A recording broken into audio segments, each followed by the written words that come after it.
नमस्कार दोस्तों, कैसे हैं आप सब? चलिए आज बात करते हैं कर्क राशि की और हम जानते हैं कि कर्क राशि का लाइफ पैटर्न कैसा होगा।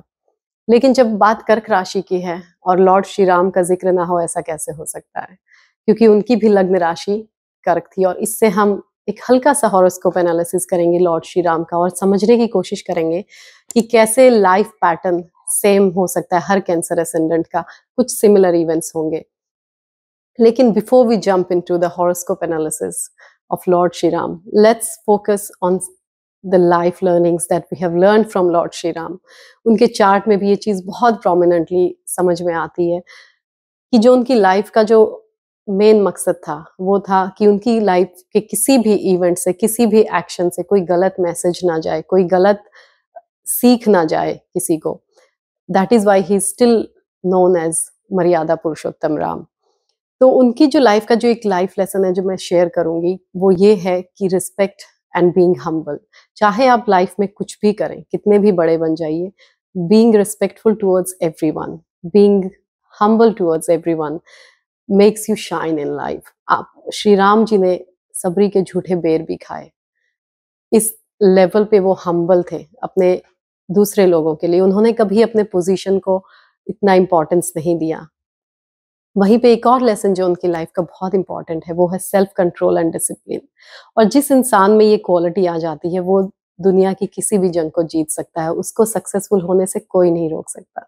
हालांकि लिस्ट तो बहुत लंबी है श्री राम जी के जीवन से जो हमें सीखने को मिला है, बट मैं अभी इतना ही शेयर करूंगी and will start analysing the horoscope.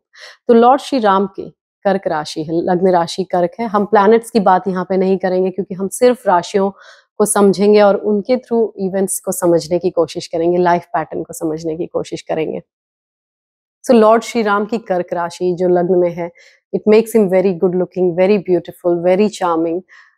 तो लेकिन जो कर्क राशि वाले लोग होते हैं उनके जीवन में कुछ ना कुछ संघर्ष चलता रहता है, उनके जीवन में कुछ ना कुछ टेंशन लगी रहती है।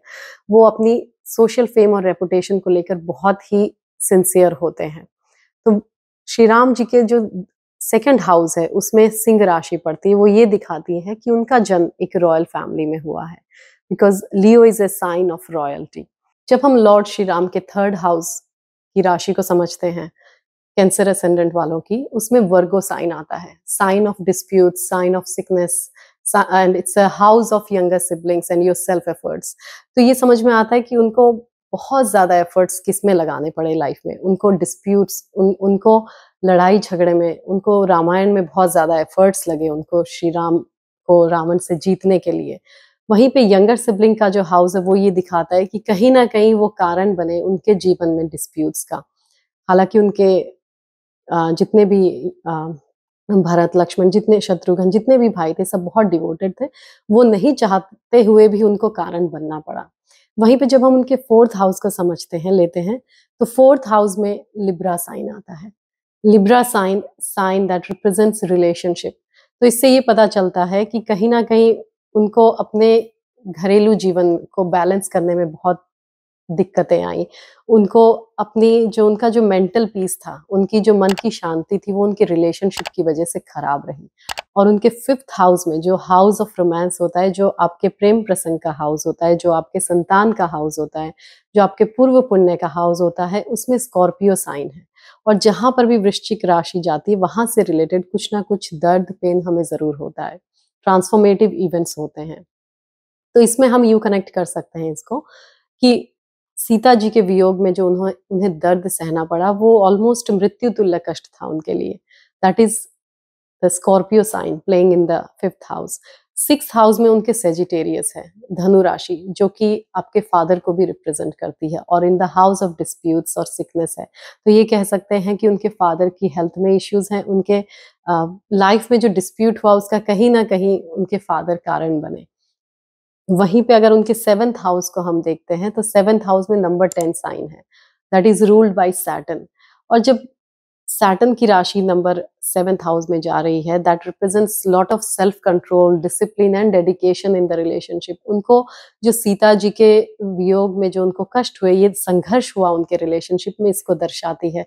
और ये भी दर्शाती है कि वो कितने डेडिकेटेड और लॉयल थे अपने पार्टनर को लेकर। वहीं पे जब उनके 8th हाउस को हम समझते हैं तो उसमें कुंभ राशि है जो कि हाउस ऑफ इनहेरिटेंस में है, विश फुलफिलमेंट की राशि हाउस ऑफ इनहेरिटेंस में है। ये दर्शाती है कि कुछ ना कुछ इवेंट्स अनप्लेजेंट होंगे इसको लेकर, लेकिन उनको राजपाट मिलना तो निश्चित था, क्योंकि ये हाउस ऑफ इनहेरिटेंस में नंबर 11 राशि है।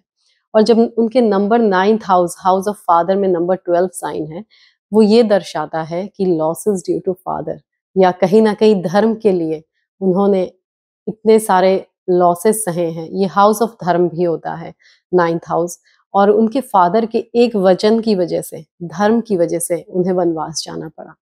और जब हम 10th हाउस को समझेंगे तो हम समझेंगे उनकी इमेज को, जो मर्यादा पुरुषोत्तम की इमेज है उनकी, कि उन्होंने कितने एफर्ट्स लगाए हैं, कितने फोकस्ड थे वो इसको लेकर कि उनकी किसी भी एक्शन से कोई गलत सीख किसी को ना मिले, उनके किसी भी एक्शन से उनकी सोशल रेपुटेशन या उनकी जो छवि है मर्यादा पुरुषोत्तम की वो खराब ना हो। तो उनका सेल्फ कंट्रोल, डिसिप्लिन, उनका जो फोकस है वो भी दर्शाता है ये।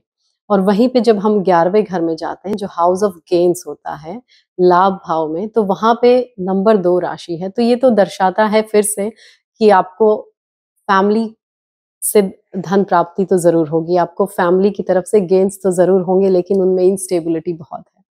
वहीं पे जब हम नंबर 12th हाउस में जाते हैं जो हाउसेस ऑफ आइसोलेशन है, जो house of isolation, house of foreign lands है, वो ये दर्शाता है, वहां पे जेमिनाई है। तो ये फिर से यंगर सिबलिंग को कहीं ना कहीं रिप्रेजेंट कर रहा है कि आपके यंगर सिबलिंग से या तो आपको दूर जाना पड़ेगा, या यंगर सिबलिंग की वजह से आपको आइसोलेशन हो सकता है, या यंगर सिबलिंग की वजह से आपको लॉसेस लाइफ में हो सकते हैं। ये एक सिमिलर सा पैटर्न है जो कैंसर एसेंडेंट्स अपने लाइफ में मैच करके देख सकते हैं।